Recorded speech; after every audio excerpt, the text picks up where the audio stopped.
Klik tombol berikut agar tidak terjebak dengan madu sirupan, oplosan, dan sintetis. Bismillahirrahmanirrahim. Bismillahirrahmanirrahim. Assalamualaikum warahmatullahi wabarakatuh. Semoga teman-teman yang menonton video ini selalu dirahmati oleh Allah Subhanahu wa Ta'ala dan selalu dijauhkan dari madu SOS. Jadi kali ini kita akan membahas salah satu pertanyaan yang sering kali membuat seller madu itu kebingungan. Seperti itu ya teman-teman. Semoga video ini nanti dapat membantu teman-teman seller madu murni maupun juga membantu end user dalam memahami madu murni secara lebih dalam. Kemudian satu pertanyaan yang sering mengganjal di benak para seller itu adalah, madunya kok encer sih mas? Murni nggak nih? Nah, madunya kok encer sih mas? Murni nggak ini? Seperti itu ya teman-teman.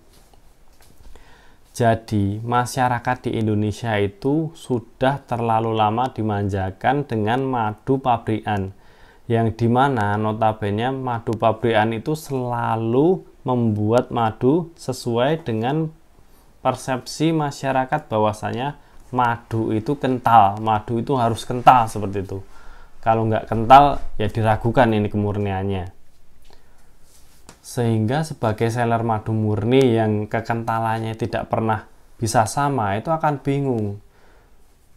Misal kita jual hari ini panenan kesekian, madunya agak kental, kemudian yang ini habis, kita buka stok yang panenan kesekian lagi, madunya lebih encer. Itu pun akan menjadi sebuah pertanyaan bagi para end user atau para konsumen kita. Loh kok beda sih mas? Kok kekentalan nggak sama? Murni nggak ini? Jadi begini ya teman-teman, kemurnian madu itu tidak dapat ditentukan dari kental maupun encernya madu tersebut. Itu bukan jadi patokan ya teman-teman. Kenapa? Karena keenceran atau kekentalan madu itu dipengaruhi dari berbagai faktor yang ada di lapangan. Yang pertama ya, itu adalah peternak di Indonesia itu memiliki patokan tersendiri atau mereka sudah punya SOP sendiri dalam memanen sebuah madu, maupun pembolang yang ada di Indonesia itu juga sama memiliki SOP sendiri dalam memanen sebuah madu, sehingga madu dari peternak satu dan peternak yang lain, dari daerah satu dan daerah yang lain, itu tidak akan pernah sama kekentalannya. Kemudian faktor yang lain itu dari masa panen. Dari masa panen ini sendiri ada beberapa kriteria. Misalkan ada yang menentukan masa panen itu dari lamanya waktu. Jadi misal dari terakhir panen ke panen selanjutnya itu misalkan 2 minggu ataupun 15 hari. Ada juga yang menentukan dari sebulan harus panen, seperti itu. Nah, itu nanti akan berbeda kekentalannya ya teman-teman. Kemudian dari masa panen ini adalah yang menentukan panennya dari kematangan sebuah madu.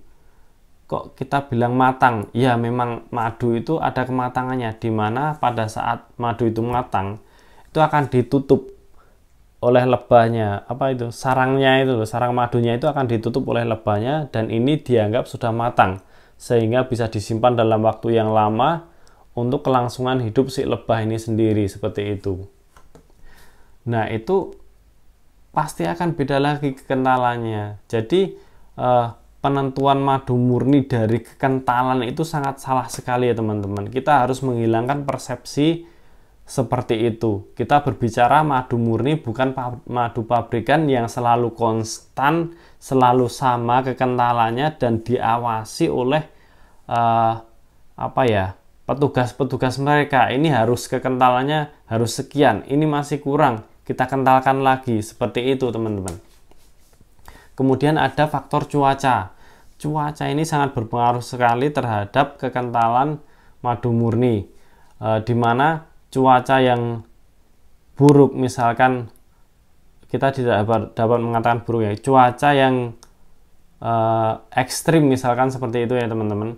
Misalkan ada hujan terus menerus, hawa dingin, lembab, itu akan menentukan kadar air madu sendiri. Misalkan ini madu sudah dijaga oleh lebah kekentalannya, kemudian dengan hawa yang lembab, dengan cuaca yang lembab di situ, itu akan mempengaruhi madu ini. Karena sifat madu itu sebagai penyerap kelembaban teman-teman. Ini salah satu pengetahuan lagi buat teman-teman, bahwa madu itu sifatnya dia akan menyerap kelembaban, dimana apabila cuaca di sekitarnya atau iklim di sekitarnya atau lingkungan di sekitarnya itu lembab, madu akan menyerap kelembaban sehingga area di sekelilingnya ini akan sesuai, akan pas. Misalkan kita di rumah punya madu, kita buka itu madunya ya teman-teman.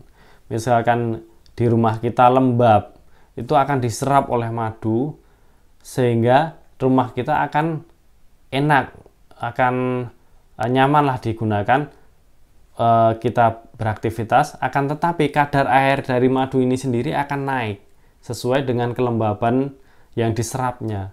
Begitu juga sebaliknya teman-teman, misalkan daerah kita itu kering, maka madu ini akan melepaskan kelembabannya sehingga kadar airnya akan turun seperti itu. Kemudian ada juga suhu maupun temperatur di sarang lebah maupun di setup lebah budidaya, itu akan memengaruhi kekentalan dari sebuah madu tersebut. Ada juga lokasi panen.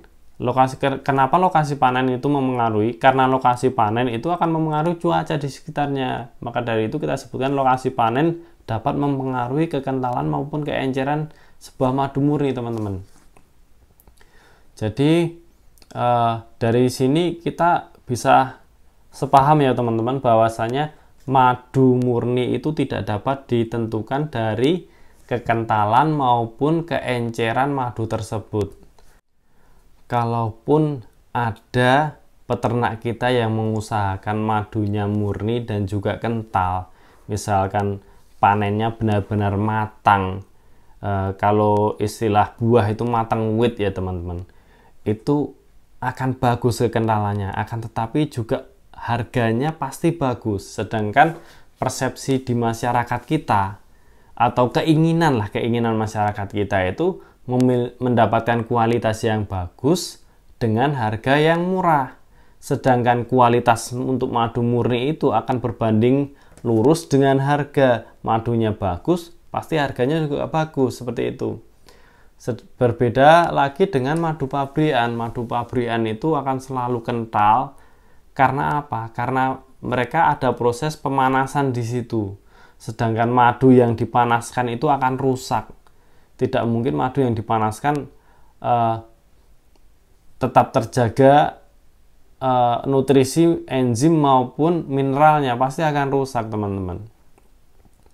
Jadi mereka dapat menentukan kekentalan dengan harga yang selalu stabil, maupun ada kenaikan maupun penurunan itu tidak akan signifikan. Sedangkan madu murni itu butuh usaha dan waktu dalam mendapatkan madu yang kental. Pasti itu akan mempengaruhi signifikan terhadap harganya juga. Misalkan madu yang biasa dipanen, ini perumpamaan ya teman-teman. Kita panen madu sebulan satu kali untuk mendapatkan madu yang kental, madu yang kualitasnya bagus dengan kriteria matang wet tadi ya teman-teman. Dan hasilnya pun pasti tidak akan sebanyak dengan madu yang dipanen sebulan 3 kali. Kita sama-sama panen sebulan, tapi yang satu bisa panen cuma sekali, yang satu bisa panen 3 kali.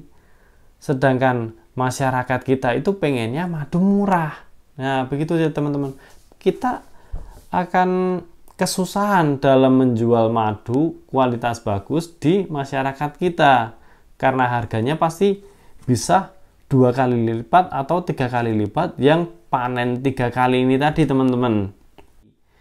dari segi kuantitas itu akan lebih banyak yang panen 3 kali, tetapi dari segi kualitas lebih bagus dengan panen yang matang wet tadi. Jadi begitu ya teman-teman, pembahasan kita mengenai pertanyaan madunya kok encer sih mas, murni nggak nih? Jadi apabila teman-teman punya sesuatu yang ingin kita bahas di sini, itu bisa chat via WA yang berada di deskripsi video ini. Sedangkan teman-teman kalau masih ada pertanyaan bisa langsung tulis di kolom komentar. Semoga video ini bermanfaat buat teman-teman, dan apabila video ini bermanfaat silahkan share sebanyak-banyaknya kepada saudara, kepada teman, atau kepada masyarakat lainnya supaya lebih banyak lagi yang tahu mengenai madu murni. Akhir kalam, wassalamualaikum warahmatullahi wabarakatuh.